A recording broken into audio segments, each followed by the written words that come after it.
हर candidate हर परीक्षा में कोई ना कोई गलती ज़रूर करता है, चाहे कितनी भी सावधानी बरत ले। आज हम इस वीडियो में देखेंगे कि एसएससी जीएसटी पेपर 2 2022 में कैंडिडेट्स ने कौन कौन सी गलतियां की। कहते हैं कि अपनी गलतियों से तो सीखना ही चाहिए, साथ में दूसरों की गलतियों से सीखना चाहिए।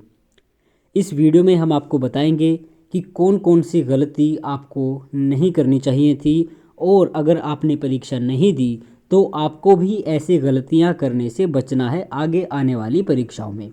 और साथ में देखेंगे कि जीएसटी 2022 में पेपर 2 में जो भी गलतियां लोगों ने की उनका कितना इम्पैक्ट उनकी मार्किंग पे पड़ेगा।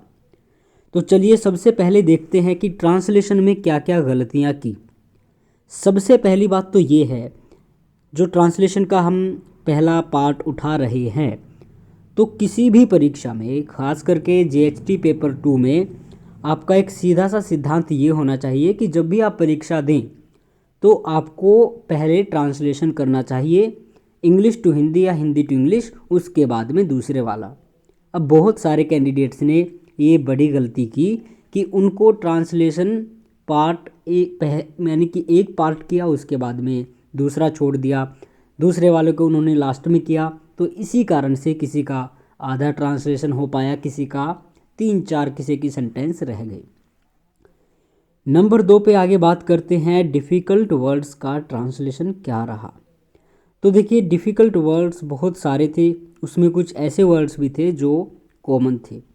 जैसे हिंदी टू इंग्लिश की बात करें तो लोकगीत, गीतकार, उत्साह, उत्साही, उद्गार, तत्कालीन, उस समय का, संगीतकार, लोक कला, कलाकृति, आकांक्षा, ये कुछ ऐसे शब्द थे जिनके इंग्लिश में सिनोनिम ढूंढने बड़े मुश्किल थे उस टाइम पे।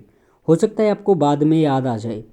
और फिर इसके साथ साथ देशव्यापी है, जनमानस है, जनसमूह है, तो इन शब्दों का उनको ट्रांसलेशन नहीं मिला।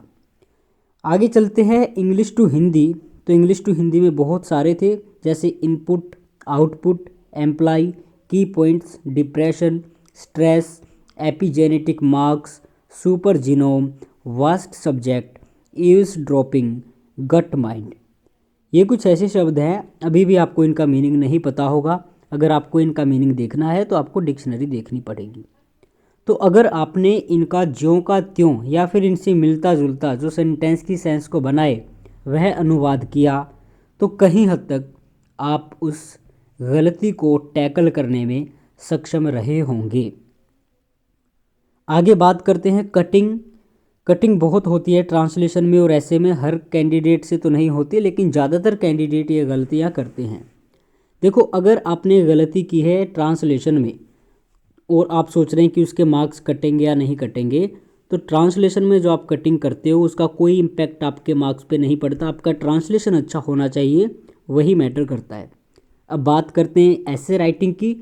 तो ऐसे में अगर आपकी कटिंग बीच बीच में है, यानी कि आपने एक सेंटेंस लिखा, 2 लिखा, उसके बाद में फिर कट कर दिया 2-3 वर्ड, फिर लिखा, फिर सेंटेंस काट दिया, फिर लिखा, फिर बीच में वर्ड काट रहे हो बार बार में, तो उसका थोड़ा सा नेगेटिव इम्पैक्ट पड़ता है। अगर आप पूरा का पूरा एक पैसेज आपने लिखा, आपको लगा कि वो गलत लिख दिया, आपने पूरा पैसेज काट दिया, उसकी टेंशन वाली बात नहीं है, उसके आपके मार्क्स नहीं कटेंगे। आगे चलते हैं कि इनकम्प्लीट ट्रांसलेशन एंड ऐसे। तो इनकम्प्लीट अगर आपने ट्रांसलेशन और ऐसे किया है तो उसका भी इम्पैक्ट ज़रूर पड़ेगा। देखो, अगर ट्रांसलेशन इनकम्प्लीट करते हो तो सीधी सी बात ये है कि 50 अंक का कोई ट्रांसलेशन का पैसेज है, उसमें से आप 2-3 सेंटेंस छोड़ देते हो तो तकरीबन 10 नंबर तो आपके ऐसे ही चले जाते हैं। यानी कि वो 50 नंबर, 50 मार्क्स का अंक का जो होता है वो आपका 35-40 अंक का बन जाता है। अब उसमें से आप कितना ठीक करते हो वो आपके उसमें से मार्क्स आएंगे। तो सबसे पहला तो यही है, ट्रांसलेशन कभी भी करो आपको पूरा करना चाहिए। दूसरी बात आती है ऐसे राइटिंग पे। ऐसे आपने अगर 400 वर्ड में लिखा है, 350 में लिखा है लेकिन कंटेंट अच्छा लिखा है एंड ऑलमोस्ट पूरा हो रहा है जो आपको टॉपिक आपने उठाया, तो फिर उसके इतने इनकम्प्लीट इतना नहीं रहता वो, फिर भी आपको 30-35 उसमें मिलने के चांसेस होते हैं अगर अच्छा आपने लिखा है तो। अब दूसरी बात ये है कि बहुत सारे कैंडिडेट्स कह रहे हैं कि वो ऐसे का जो टाइटल था वो लिखना भूल गए, या फिर उस पर टिक करना भूल गए तो अब क्या होगा, क्या उनके पूरे मार्क्स काट लिए जाएंगे। तो अगर आप भूल गए हो और एग्जामिनर पढ़ेगा तो उसको पढ़कर पता चल जाएगा कि इसने इस टॉपिक पे लिखा है, तो इतना कोऑपरेट वो भी कर देंगे, इसमें डरने वाली बात नहीं है। एंड लास्ट का जो टॉपिक आता है वो है इररिलेवेंट एसे लिखना। आप में से बहुत सारे कैंडिडेट्स ने इससे पहले भी पूछा है और उनको बताया गया कि आपको मुद्दे से नहीं भटकना है, जो पूछा गया है उसी के इर्द गिर्द अपना ऐसे घुमाते रहिए।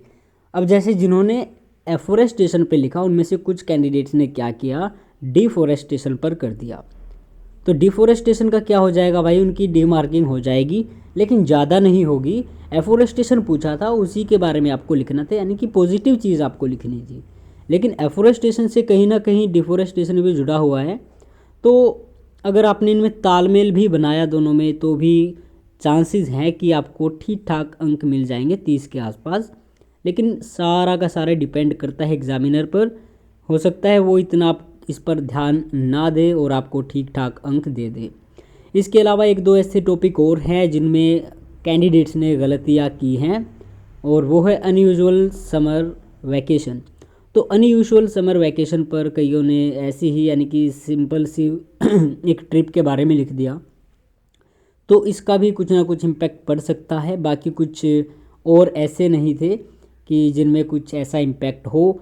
ट्रांसलेशन में अगर आपने जो जैसे सुपर जीनोम, एपिजेनेटिक, इस तरह के जो शब्द थे उनका ट्रांसलिट्रेशन किया तो उसका भी ज़्यादा इम्पैक्ट नहीं पड़ेगा, क्योंकि ये ऐसे शब्द हैं एक जो अनुवादक है शायद उसको भी ना आते हों।